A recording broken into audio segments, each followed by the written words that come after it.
There were some really tense games in round 6 of the Sinquefield Cup, and I'm going to take you through the one between Viswanathan Anand and Anish Giri. So at the start of the round, Anand was in joint first place. Could he consolidate or maybe improve on his standing? Let's have a look. E4, of course, from Vishy, and C5 from Giri. So he's not playing E5. He wants to maybe upset the former world champion, get a sharp position. You know, in his old age, Anand likes playing technical positions, but maybe Giri is thinking, okay, I'll shake things up and play something a bit sharper. So we have this position on the board. Now, this can lead into all kinds of different systems. So, for example, it's clear that Giri is happy with a Sveshnikov. It could transpose like this. Bishop g5.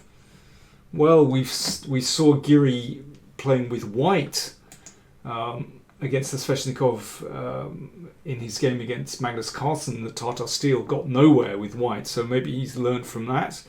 Another very popular system is to exchange here, and this leads to really very sharp positions, so Giri presumably well prepared for that.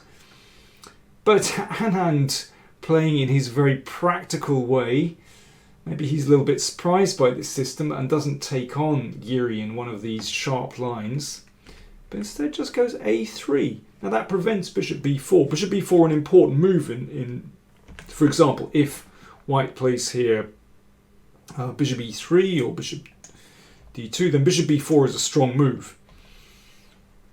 But let's go back. So a3 prevents bishop b4. But now Giri transposes back into a Scheveningen variation, where it's possible that a3 won't be that useful. But Vishy selects a very interesting system, actually. This was quite popular in England in the late 1980s and early 1990s. Tony Coston, English Grandmaster, specialised in this system. And you can see that what white is doing is, because the knight has dropped back to f3, that means the bishop has managed to come to this more active square on d3. Well, it's the most dangerous square, really, pointing down at the king's side, and so white is looking to ram forward, pawn on e5, drive the knight on f6 out of the way and get some attack against the king. It's very dangerous. And you can see that this pawn move a3 fits in with this system because it prevents knight b4 exchanging off the bishop. So b5 from Giri, with the idea of b4 after the exchange, then the knight comes in to attack the bishop. And Vishy plays b4. Now this is part of this system. This looks very unusual for a Sicilian, actually, but it's all about blocking black's queen side and giving white enough time to force through this move e5, maybe queen e2 or queen e1 and e5. And it's surprising, but actually it's not really possible to exploit the loose position of the knight on c3. I've seen some very quick wins for white in this system, actually. Black has to pay great attention in this position. And Giri thought for 39 minutes in this position. So he understood the danger, but obviously that is an indication that he's not so familiar with this system, which, as I said, was popular in the late 80s and 1990s. Well, a long time before, Giri was barely born at this time. But Vishy, of course, was already active. Not only active, but of course in the early 90s he was already part of the elite. He was already in the top 10 in the world. Giri played a5 to break up these pawns, and it's a good move because that pawn, if it's left there, controls c5 and actually prevents a lot of black's counterplay. So a5 I think is pretty reasonable. In the past, we've seen knight takes pawn, but that breaks up white's queenside position. It's not bad for white, but I think Vichy after a5 played the principal move, which is rook b1, to hold the pawn on b4, at least for the time being. And Giri exchanged and then played d5. Well, if you don't play d5, then yeah, it's not quite clear what black is doing. After the game, he said, I did a terrible thing in the opening. I played the Sicilian, which is a good thing, but then I switched to the French, which is a disaster. Those were Giri's words after the game. So yeah, now after Vichy played e5, we have basically a French pawn structure. You can see this here, and white's pawns on f4 and e5. In fact, I don't think it's so bad for black.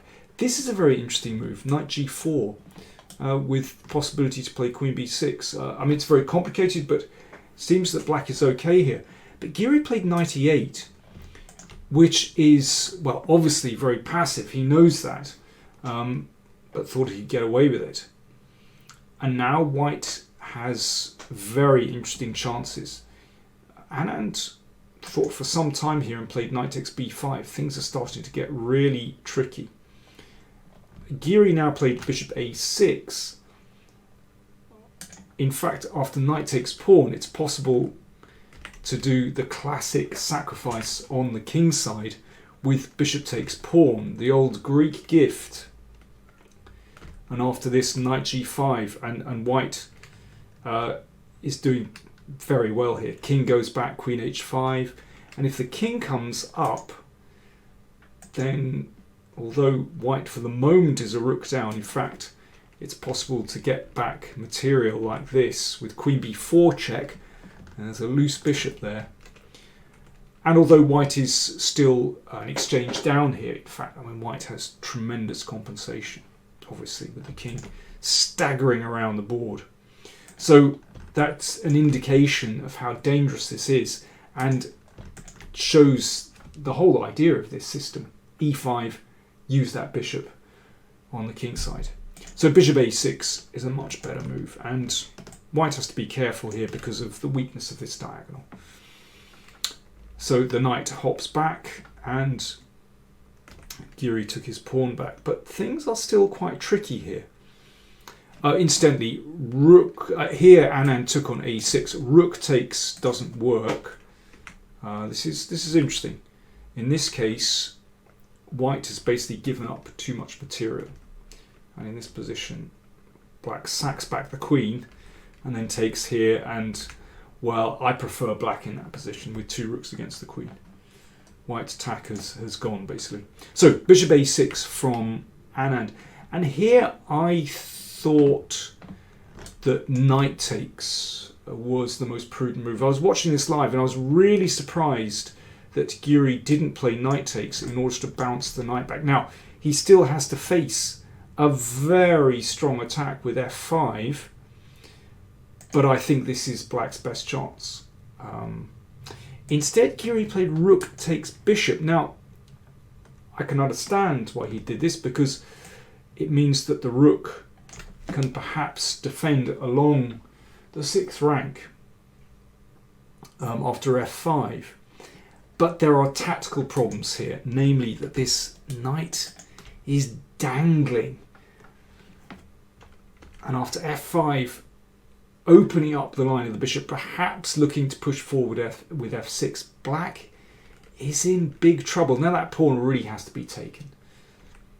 But then the knight comes to this fantastic square. Garry Kasparov's favourite attacking piece, a knight on f5, he always used to say. And you can understand why. It looks at potential checks against the king, also looks at g7 in combination with the queen. This can be deadly.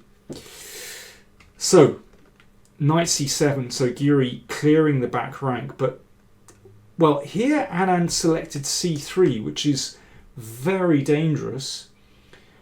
But knight d4 looks like an even better move. Idea is simply to make room for the queen. So for example, after knight e6, queen g4 is deadly.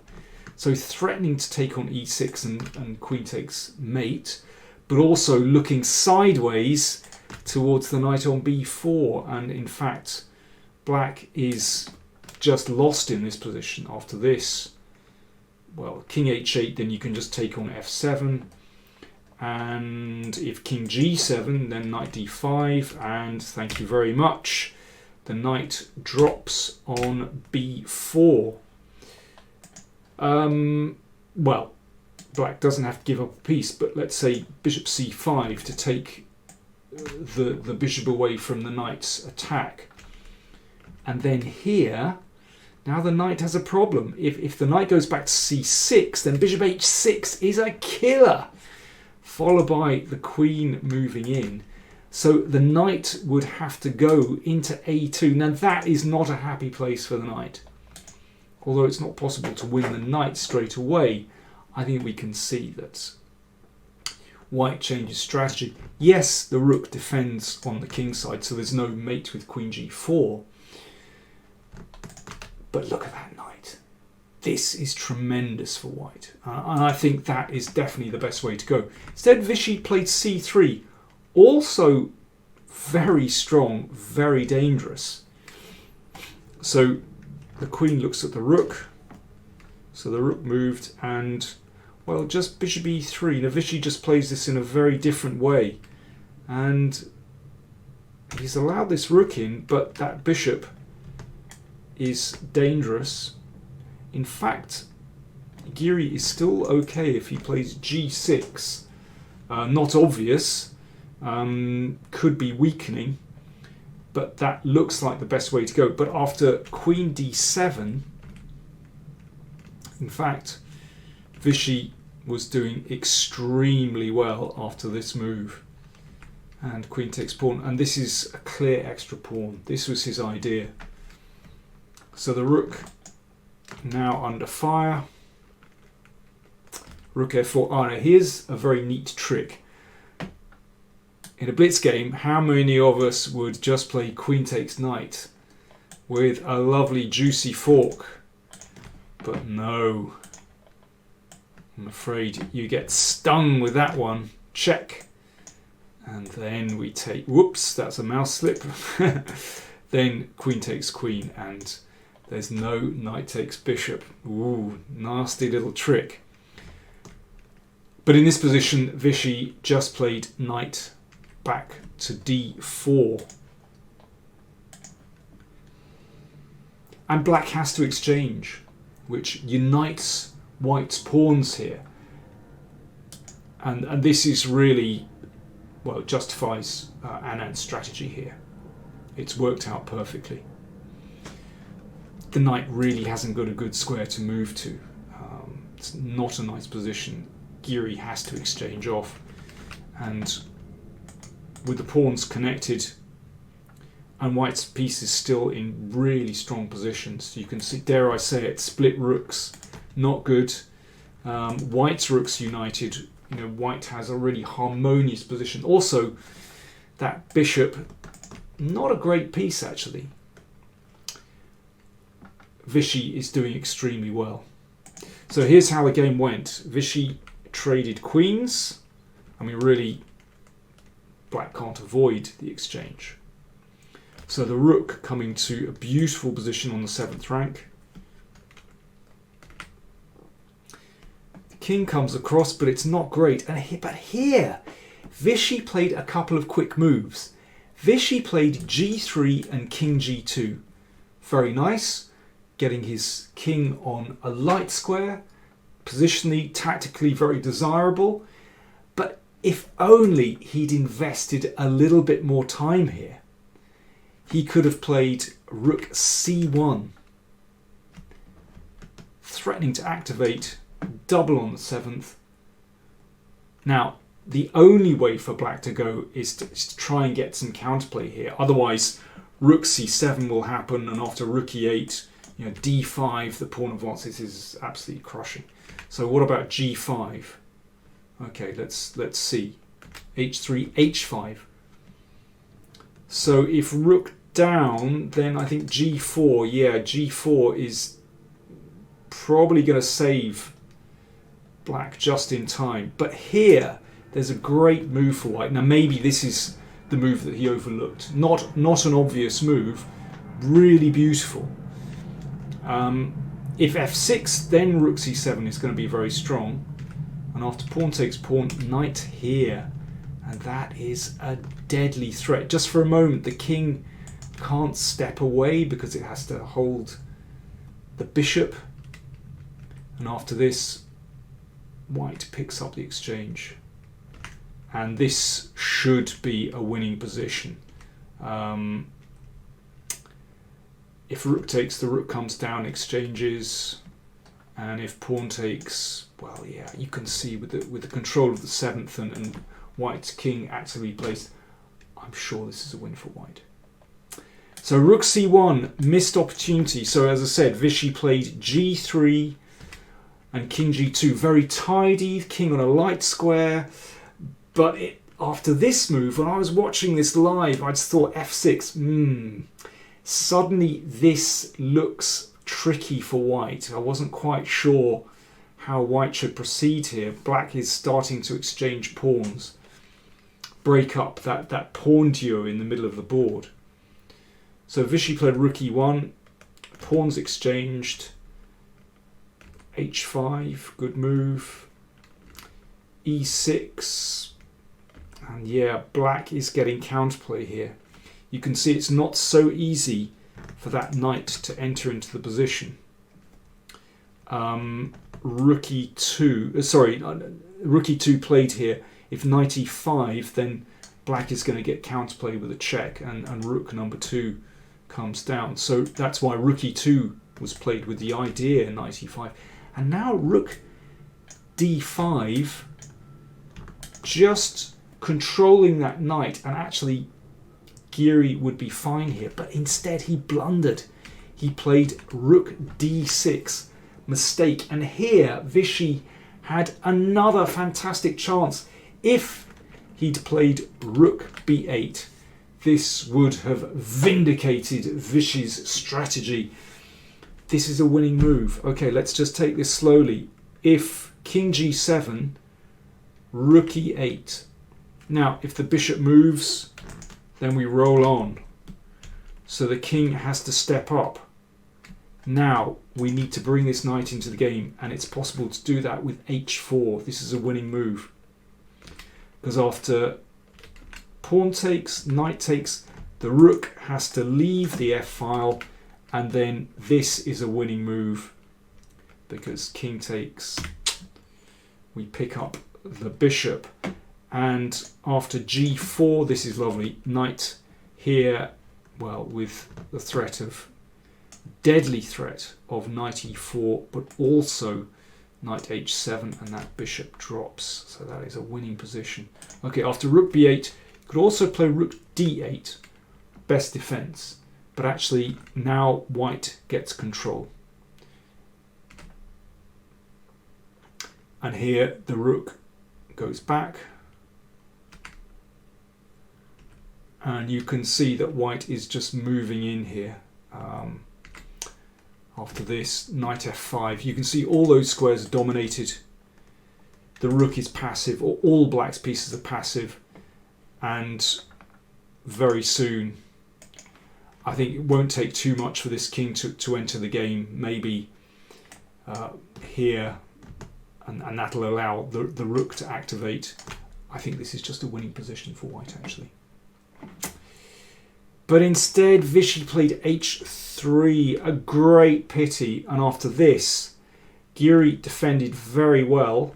So Vichy is trying to get his knight into the game, but after rook g5, that controls the entry squares here on g6 and f5, and that knight is now out of play. And although Vichy shuffled here, he tried, but he just couldn't make any progress. Still tricky, but Giri did very well to hold this position. Let's just go to the end of the game and show you what happened. Well, basically not a lot happened over these last few moves. you can see that White's knight is shut out of play, and Giri does just enough to hold the position.